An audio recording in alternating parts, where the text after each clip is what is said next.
mahigit 2 bilyong piso Mm. ang bank accounts ni Sara Duterte at ni Mans Carpio, Kawalan ko. mag-asawa. Paano nyo alam Kaya yun? pagka lumabas yan, ha? Paano nyo alam yung bank account? Oh, bank Eh, secrecy, diba, sir. in 2016 ko pa ho nilalabas yan. Okay. Yeah. Base doon sa Diba? dati pa. 26, oo, tapos na-confirm na yan mismo ng ombudsman, tapos tinanggal ni Duterte yung ombudsman na nag-iimbestiga. Pinalitan. Yes, Mr. Chair. Have Ayan, you sige, submitted sagot, ha? such to the committee? Mr. Chair, in 2016, the Anti-Money Laundering Council issued a public statement Yan. which denies that we are the source of the documents or information shown by Senator Trillanes in 2016. And 2016, dininay siya. Dininay yung dokumentong hawak ni Trililing, hindi daw sa kanila galing. PDP so as to bring honor and prestige to the party, so as to bring honor and prestige to the party, and that I take this pledge without mental reservation or And- purpose of evasion. and that I take this pledge without mental reservation or purpose of evasion. So help me God. Paano ipinaabot ni Zaldico ang kanyang surrender feelers? Direkta ba siyang nakipag-usap o nakipag-ugnayan sa DILG? Sharon, itama ko lang, hindi pa surrender fillers itong binigay ni Zaldico. Ito lamang ay kahandaang makipagdialogo. Alam nyo, gulo yan. Unang-una, ang kataas-taasang hukom ay tinendaw na yan. At tapos na yan. Gusto Yes. Good morning mga kasama. Nandito na naman si Kuya Goods nagbabalik. At syempre, kung di ka pa nakasubscribe sa ating channel, subscribe na lang po at hit mo na rin yung bell para lagi kang updated sa ating mga video. Trililing nagmukhang tanga sa dalang witness laban kay BP Sara. Kita nyo na. Kahit naman na walang dalin, meron dalin, mukha naman talagang tanga yan. Wala na talagang gagawing matino yan. Tingin nyo nga, parang stress na stress siya kahapon habang daladala niya yung mga witness niya. Ano yung mga balita ngayon? Ito pa. Alam nyo ba yung naghain ng impeachment laban kay Bonget? Parang hindi natin malaman kung sincere ba ito. O sabi kasi ng magaling na congressman, yung isa, yung dating congressman, ito ay walang sustansya. Pag ito ay binasahan, baka mabasura lang. Tapos, libre na naman sila ng isang taong impeachment. Kaya propaganda lang daw ito. Buti na lang at huwag tayong maniwala agad-agad at buti na booking. Dahil kung hindi na booking, agoy. Nako. Isang taon na naman, plus mang-uumit pa. Diba? Ubusin naman ang kaban. At Zaldico, susuko na. Aba, totoo kaya? At narito ang reaksyon ni Atty. Salpanielo dito kay Under pala. Under na pawindang-windang ko magsalita.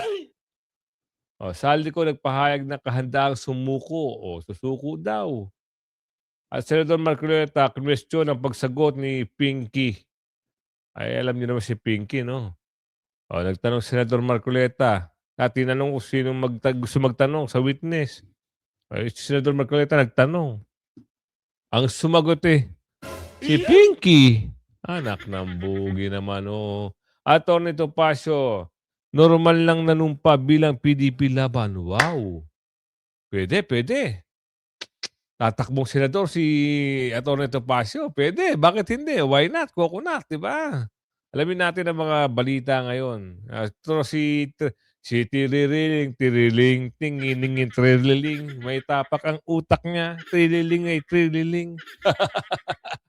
Nagmukhang anga-anga raw. Mukhang katawa-tawa at engot si Sunny Trillanes sa kanyang naging pasabog ngayong araw. naghakot pa kasi siya ng kanyang grupo at ayon nga sa kanyang post, ngayong umaga ako kasama ang grupong The Silent Majority Silent ay Majority. nagsampa sa ombudsman ng kasong plunder at graft laban kay Sara Duterte. Nakakatawa ka, ha? Alam mo ba yan, yung sinampa mo, yung kaso mo na yan, hindi rin uuusad yan eh. Bakit? Hindi naman papakilaman ng ombudsman yan eh. Di ba? Kahit magsampa ka na 10 beses, 100 beses dyan sa ombudsman, hindi uusad dyan kasi impeachable offense lang ang pwede. Pwede lang ma-impeach ang Pangulo at Pangalawang Pangulo. Doon lang sila pwede masibak. Tapos kayo, magsasampa kayo, drama, uubusin niyo yung pondo ng bayan. Diba? O, sa bagay, eto na. Ang gagawin nila dyan, pag hindi natuloy yung archive o panibagong impeachment sa February 6, yan na sila mangungulit. Diyan sila mangungulit. Sorry. Ang ate. Diyan sila mangungulit sa dala-dala na ng mga dokumento na hindi mo alam kung saan pinagpupulot. Meron nga kung ibabalik nyo lang yung dating video na tinanong siya ng investigasyon. Sino ba nagtanong nun? Hanapin ko Yung AMLAC, usaping AMLAC. Sinasabi niya doon na sa AMLAC daw galing yung mga ebidensya niya. Nung sumagot yung AMLAC hindi naman daw. Napahiyang. Hanapin ko yun para sa inyo. Pero simulan natin ito. Nagmukhang katawa-tawa at engot Yan. si Sunny Trillanes sa kanyang naging pasabog ngayong araw. Naghakot Ayun na. pa kasi siya ng kanyang grupo. At ayon nga sa kanyang post, ngayong umaga ako kasama ang grupong The Silent Majority ay nagsampa sa ombudsman ng kasong plunder at graft laban kay Sara Duterte. Tayo ay nananawagan sa ombudsman na bigyan ng mabilis na aksyon ang mga kasong naisampa sa kanya para mapanagot siya sa kanyang kasalanan sa ating bayan. Katawa-tawa naman kasi ang The Silent Majority. Silent pero majority. Tahimik pero majority. Ito Ewan ko kasi dyan. ang matinding banat ni Attorney Neil Abayon. Yeah. O kaya, gawa din tayo ng grupo natin. The Taong Bayan Seymour Majority. Ano sa tingin ninyo mga ka-Seymour? Samantala'y itinuturing ni Senator Ping Lacson, chairperson ng Senate Blue Ribbon Committee, na isang malinaw na pambabastos hindi lamang sa kanyang pinamumunuang komite kundi sa buong Senado. Ang inilabas na minority report kaugnay ng Yeah. investigasyon Mamaya. sa umano'y maanumalyang flood control projects. Sa kanyang pahayag, Ay, papakita ko muna sa inyo, sabay ibabalik natin to dito. Yung AMLAC na sinasabi nitong pinagmamalaki nito. Napahiya siya dito eh. Sabi ko na naglalaman ng mahigit 2 bilyong piso Yes, ang so, bank accounts ni Sara Duterte at ni Mans Carpio, Kawalan ko. mag-asawa. Paano nyo alam yun? Kaya pagka lumabas yan, Paano nyo alam yung bank account? Bank eh, secrecy, diba, sir. in 2016 ko pa ho nilalabas yan. Okay. Yeah. Base doon Diba? sa dati pa. 26, oo, tapos na-confirm na yan mismo ng ombudsman, tapos tinanggal ni Duterte yung ombudsman na nag-iimbestiga Pinalitan. na si Si Samuel Martinez. Ombudsman Carandang. Oh. AMLAC in the last Yan. or Ayan, yung in hearing the pala last nung ano hearing yan, conducted 13 November 2024 of the Quad Committee, you were required to authenticate documents submitted by former Senator Trillanes purported to show money trails linked to drug proceeds. Yes, Mr. Chair. Have Ayan, you sige, submitted sagot, ha? such to the committee? Mr. Chair, in 2016, the Anti-Money Laundering Council issued a public statement Yan. which denies that we are the source of the documents or information shown by Senator Trillanes in 2016. And 2016, dininay siya. Dininay yung dokumentong hawak ni Trilling, hindi daw sa kanila galing. Hindi sila ang source. Sunod. And in September 2017, Mr. Chair, following the years. AMLC also issued another public statement denying that we are the source of the documents and information attached by Senator Trillanes in the complaint he filed before the Ombudsman. And in the same public statement, the AMLC denied that we furnished the Office of the Ombudsman such documents in relation to the complaint by Senator Trillanes, Mr. Chair. Dininay ulit. Ano pa yung pangatlo? Tuloy. In other words, AMLAC denied that the documents presented by the former Senator Trillanes did not originate from your office. Yes, Mr. Chair. Nakita na. Earlier din, when AMLAC was here, AMLAC said that the documents did not come from them. Yes. Yung present mong bank documents. But in earlier public pronouncements that were also made or also linked to you, you also said that it was AMLAC who gave you access to these documents. No, wala po Nakita akong nyo, sinabing No na. Gusto mo ibalik natin yung interview nyo. Ito nyo gano'n kasinungaling ang tao, no? Ibang klase talaga. Kahit huling-huli na sa kanyang mga salita.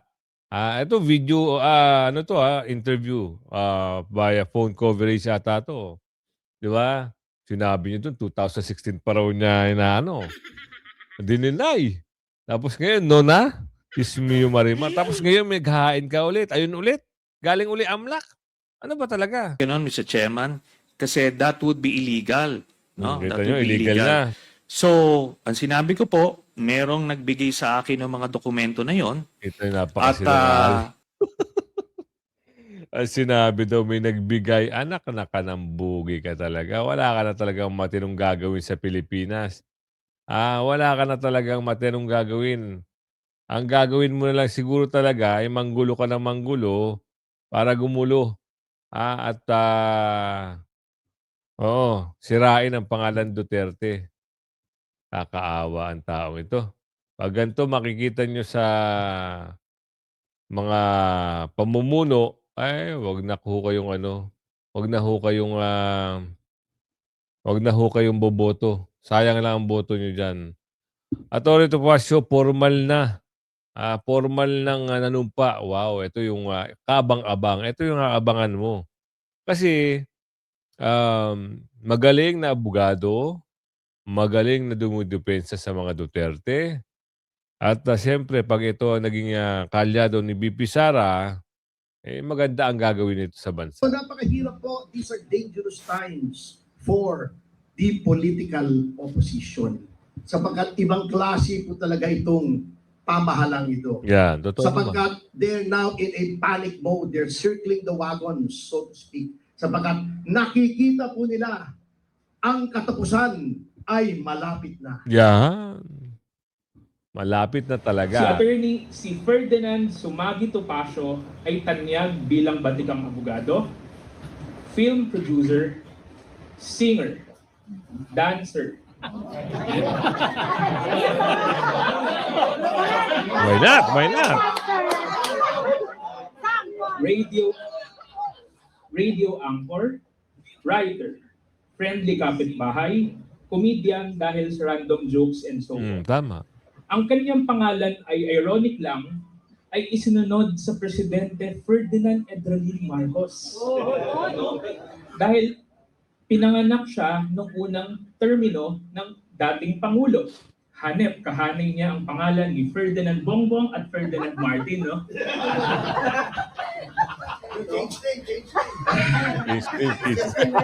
Nagtapos ng bachelor's degree in English sa San Sebastian College at kumuha ng Law Honorable Mention sa UE at 1992 at nakapasa sa kaparehong taon. Unang naging speechwriter ni then Vice President Laurel. Naging legal counsel ni then Manila Mayor DLG Secretary Alfredo Lim at counsel din ni President Erap at President Gloria Macapagal Arroyo. Pinagtatanggol niya ang mga maliliit bilang isa sa pinuno ng Citizens Crime Watch na partner ng ating law enforcement agency para labanan ng krimen, i-promote ang safe na komunidad at advocate ng hustisya sa paglaban ng korupsyon sa bansa. Perfect sa pulisiya ng dating Pangulong Rodrigo Roa Duterte. Palagi natin siyang napapanood sa media dahil sa kanyang mga high-profile cases na hinahawakan. Pero siya din po ay tagapagtanggol ng mga maliliit mula sa pamilya ng SAP-44 sa Mama sa Panoclash na kumitil sa buhay ng 44 na bayani at pati na hanggang ngayon ang mga magulang ng mga namatay na bata sa issue ng Denbaksya. So yan pinapakilala na kung sino si Attorney Ferdinand Topacio. So, isa siyang magaling na abogado. At tuluyan akong nanumpa. Mahaba eh. Tingnan nga natin yung pato. Ito yung panunumpa niya. Ito na. Having been appointed as the National Deputy Spokesperson of the Partido Democrático Filipino, do solemnly swear to abide by and uphold the Constitution of the Republic of the Philippines and of the party, to keep faith and put into practice the five basic principles of PDP and the basic objective of federalism. To perform my duties to the best of my abilities and capabilities without fear or favor, with the aim in view of furthering the objectives of the party and advancing the interests of community to which it is dedicated, and to conduct myself in a manner befitting a good and true PDP, so as to bring honor and prestige to the party, and that I take this pledge without mental reservation or purpose of evasion. So help me God. Tignan natin. Natatakbo si Atty. Topacio ng pagka-senador. For sure yan. For sure. Kaya boboto natin yan. Suportahan natin ang magaling na mga kaalyado ng mga Duterte. So dito tayo. Ano yung paandar kasi nitong mga to? Alamin nga natin ang kwento nito. Kasi parang hindi ka panipaniwala eh. Kampante si Attorney Andre De Jesus na may kahihinat na ng impeachment complaint na isinampa niya laban kay PBBM. May hamon din siya kay Congressman Edgar Erice na nag-iingay lang daw umano dahil matanda na. Yan ang exclusive agenda report ni Attorney Karen Jimeno. Hindi natitinag si Attorney Andre De Jesus sa mga bumabatikos sa kanyang impeachment complaint laban kay PBBM. Sa eksklusibong panayam sa At the Forefront ng Billionaire News Channel, hinamon niya si Caloocan Representative Edgar Erice na mag-file ng sarili niyang reklamo kung sa tingin ng mababatas ay mahina ang kanyang bersyon. The glaring fact, Attorney Karen, is that he could have done something about it, but he did not. He's been saying that they're going to be filing an impeachment complaint against President Marcos because of his illegalities, irregularities, but they didn't, right? Mariin ding pinabulaan ni Attorney De Jesus ang di umano'y koneksyon niya kay First Lady Liza Araneta Marcos. May mga spekulasyon na naghain lang ng reklamo si De Jesus para ma-trigger ang 1-year ban sa impeachment ng Pangulo. I dare anyone, including and especially Congressman Erice, to present evidence that I've somehow interacted with the First Lady, that I know the First Lady, that I've spoken with her, that I've met with her, because if he's able to prove or present evidence to that effect, I'm willing to have my cut off. And he will need a hacksaw for that because these are made of steel, okay? Paglilinaw din ni De Jesus, hindi niya kinuha bilang endorser si Davao 1st District Representative Paulo Duterte, na kilalang kritiko ng administrasyon dahil ayaw niyang mabahiran ng politika ang impeachment complaint. What about Congressman Pulong Duterte? Have you thought about him? Sa tawa pa lang, no? Diyos mo yung marimar naman. Bakit ganun? Di ba? Oo, kaya mapapaisip ka kung totoo nga naman. Eh ako, bigla akong napaisip eh. Kasi kaalyado ni... Oo, kaalyado hindi kaalyado supporter ni BP Sara yung mga nagsasalita eh. Na may something dito na parang gagamitin lang na 1-year bar eh. Di ba? Oh, dito tayo mapunta. Attorney Sal Panielo sa reaction niya dito sa usapin ng kay Clara. Balik na naman tayo kay Clara. Paborito ka ng kaso ayaw ka panoorin. Natatawa lang ako. Unang-una, alam mo, Clara, kung nakikinig ka, kung nanonood ka, pumasok ka sa gobyerno. Yan, Yung tama. trabaho mo, talagang maraming magre-react. Dahil pagtatanggol mo yung mali, pagtatakpan mo yung totoo. Kumbaga, mas maraming kasinungalingan ang gagawin mo. Lalo pa, hayag na hayag ang ginagawang kamalian at paglabag sa batas. Tapos pinagtatakpan mo, abogado ka pa naman. Kasama lahat yan. In other words, the threat, the criticism, they're all part of your territory. So, wala kang karapatan na matakot. Pumasok ka dyan eh. Pag pumasok ka dyan, lahat ng bagay na makakasira sa'yo, babanta sa'yo, nandyan lahat yan. Tama. Tanggapin mo lahat yan. Kung hindi mo kaya, umalis ka dyan. na.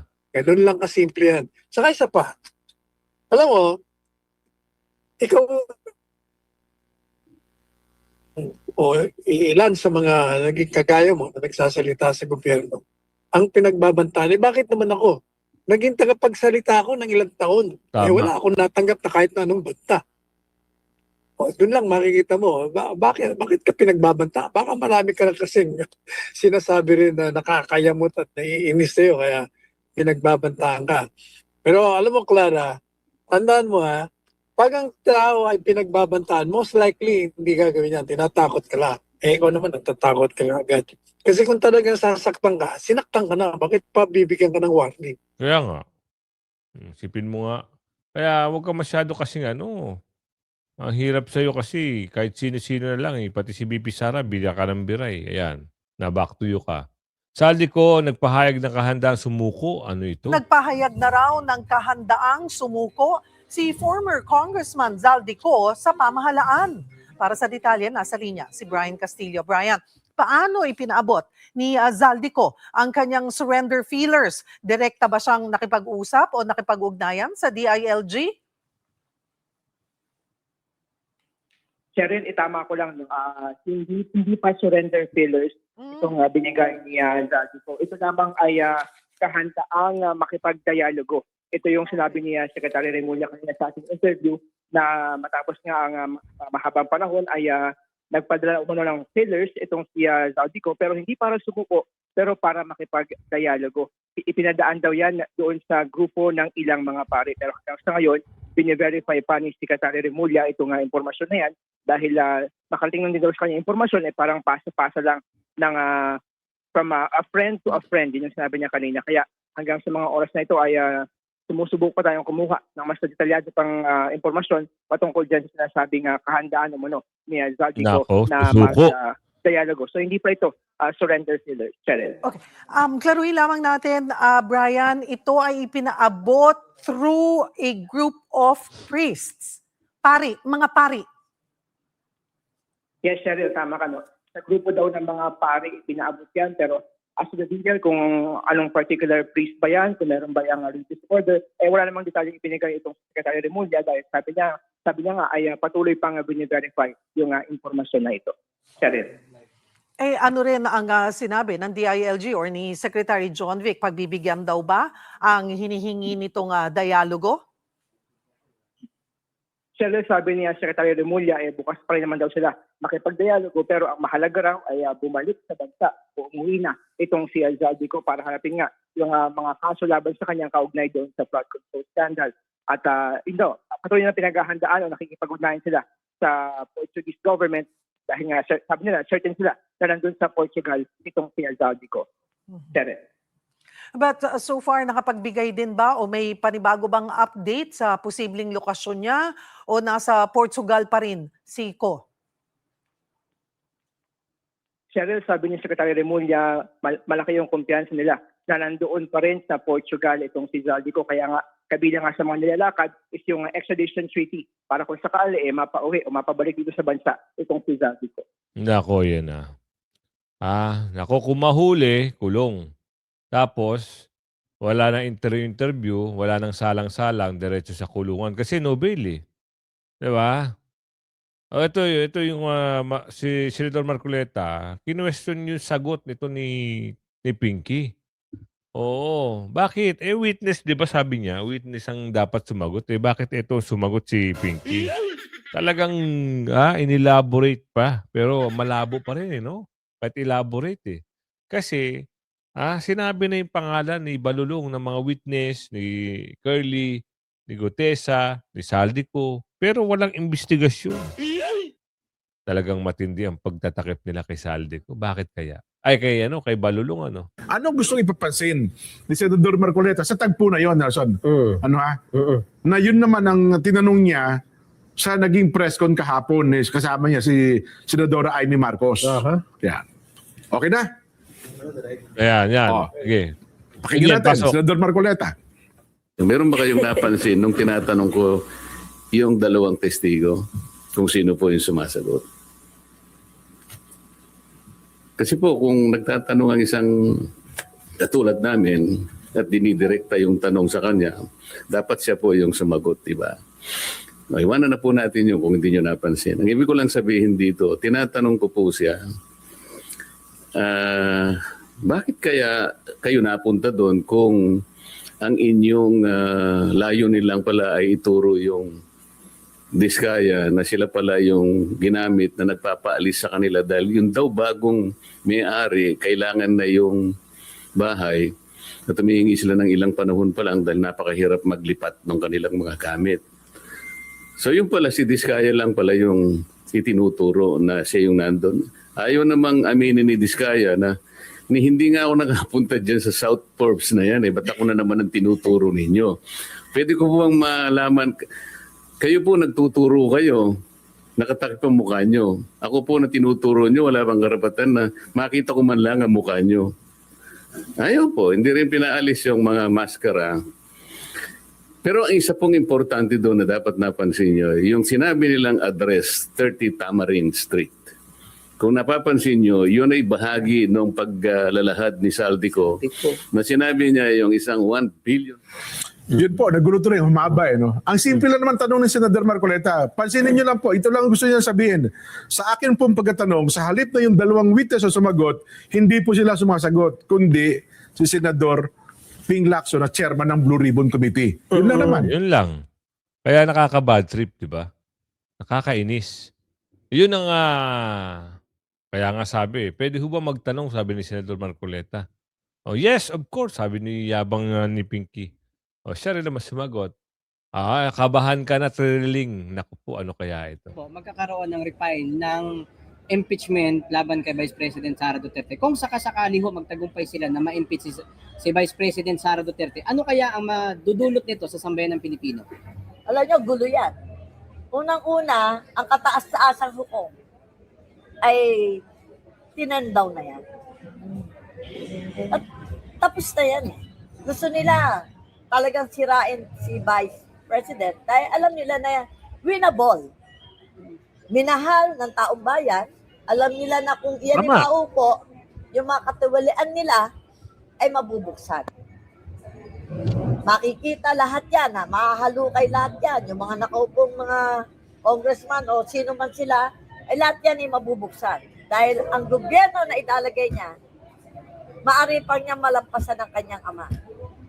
Kasi si Tatay Digong, dahil naging mayor ng matagal na panahon, naging congressman, alam na niya yung damdamin ng mga ordinaryong tao.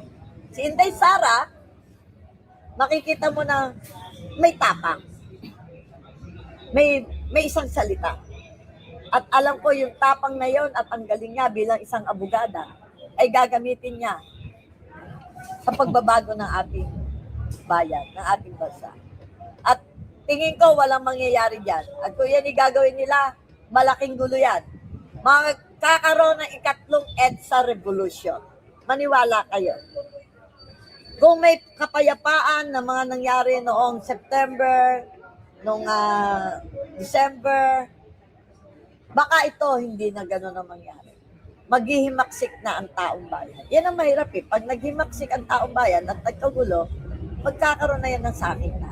Sana huwag nang dumating doon. At kayo naman mga impeach nyo muna sarili nyo.